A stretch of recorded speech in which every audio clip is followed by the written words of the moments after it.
पुरंदरचे माजी आमदार संजय जगताप यांनी नुकताच काँग्रेस पक्षाला रामराम केलेला आहे। आज त्यांचा संवाद मेळावा देखील झालेला आहे। आपल्या बरोबर संजय जगताप आहेत, आपण त्यांच्याशी बातचीत करणार आहोत। नमस्कार, काय सांगाल? आज संवाद मेळावा झाला, या संवाद मेळाव्यामध्ये काय निर्णय झालाय?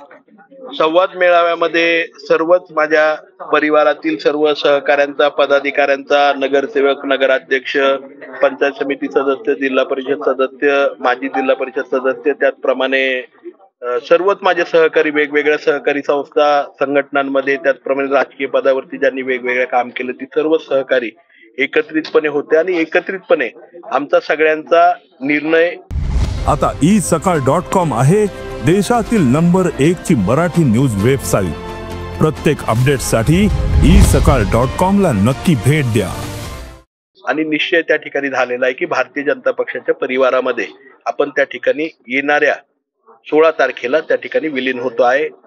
भारतीय जनता पक्षाचे प्रदेशाध्यक्ष आदरणीय रवींद्रदादा चव्हाण यांच्या उपस्थितीमध्ये 16 तारखेला प्रवेश होत आहे। मात्र हा प्रवेश झाल्यानंतर जो पुरंदरमध्ये जे विमानतळ आणि गुंजवणीचा पाण्याचा प्रश्न आहे, हा नक्की निकाली लागेल अशी आशा आहे तुम्हाला? निश्चितपणे विमानतळ आणि गुंजवणीचा पाण्याचा प्रश्न आणि त्याच्याबरोबर नीरा गुंजवणी नदीचं पाणी करेच्या पात्रामध्ये म्हणजे ब्रह्मदेवाच्या कमंडलूमध्ये त्या ठिकाणी सोडण्याचं काम आणि ते परिपूर्ण करण्याचं काम पर्टिक्युलर टाइम मध्ये पूर्ण होईल। आणि केवळ विमानतळ आणि गुंजवणी आणि नदीजोड प्रकल्प नाही होणार, तर त्या ठिकाणी MIDCचं विस्तारीकरण, वेगवेगळे क्लस्टर असतील, चांगले प्रकारचे उद्योग असतील आणि उच्च शिक्षणाची दालनं ही पुरंदर तालुक्यामध्ये उभी राहिलेली दिसतील।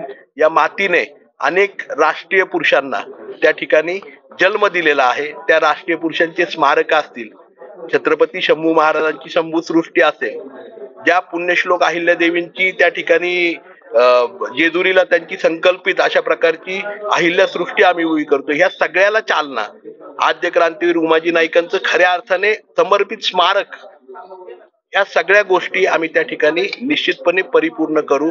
आज संतांची ही भूमी आहे, संप्रदायाची सुरुवात या भूमीमधून झाली आहे। छत्रपती शिवाजी महाराजांच्या स्वराज्याची पहिली सुरुवात, पहिली ठिणगी इथूनच पडली होती। त्यामुळे पुरंदरच्या मातीला जे महत्व आहे त्याची ओळख खऱ्या अर्थाने उद्याच्या काळामध्ये भारतीय जनता पक्षाच्या परिवाराच्या माध्यमातून राज्याला आणि देशाला देण्याचं काम आम्ही एक चांगलं विकासाचं मॉडेल जसं सासवड नगरपालिकेत होतं, उद्याच्या काळामध्ये पुरंदर हवेलीचं घेऊन जगासमोर आम्ही निश्चितपणे जाऊ। आता तुम्ही भाजप सोबत आहात, या पुढे पुरंदर हवेली बाबत तुमचा ध्येय काय असणार आहे? मला निश्चित कळालं नाही। भारतीय जनता पक्षाच्या परिवारामध्ये मी जातो आहे, त्याच्या मागे सगळ्यात मोठं ध्येय आहे तो माझ्या पुरंदर हवेली तालुक्यातला सर्वांगीण विकास।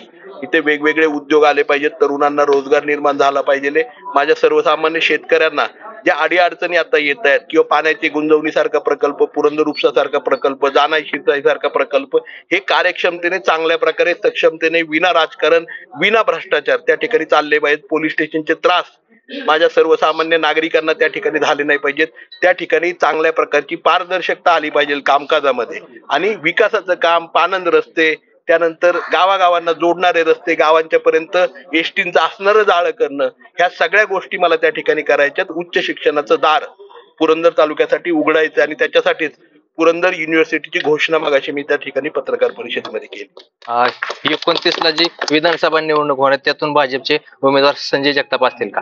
हे बघा, एका मी शिस्तीच्या आणि खऱ्या अर्थाने संस्थात्मक रचना असणाऱ्या भारतीय जनता पक्षाच्या परिवारामध्ये जातोय। तिथे शिस्त, संघटना आणि व्यक्तीपेक्षा संघटनेला महत्व आहे। त्यामुळे एक भारतीय जनता पक्षाचा कार्यकर्ता म्हणून माझा प्रत्येक सहकारी आणि परिवार त्या ठिकाणी जातोय आणि आम्हाला खात्री आहे आमच्या परिवारातील सगळे सदस्य हे तळागाळापर्यंत, सर्वसामान्य माणसापर्यंत काम करणारे आहेत आणि हेच खऱ्या अर्थाने भारतीय जनता पक्षाला अभिप्रेत आहे।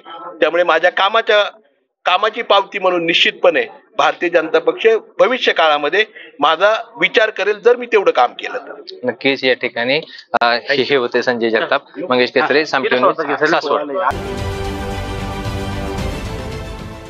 देश विदेशातील प्रत्येक घडामोडींचे लाईव्ह अपडेट मिळवण्यासाठी आता साम टीव्हीच्या सर्व सोशल मीडिया प्लॅटफॉर्मला लाईक, फॉलो आणि सबस्क्राईब करा। तसंच सर्व नोटिफिकेशनसाठी बेल आयकॉन प्रेस करायला विसरू नका।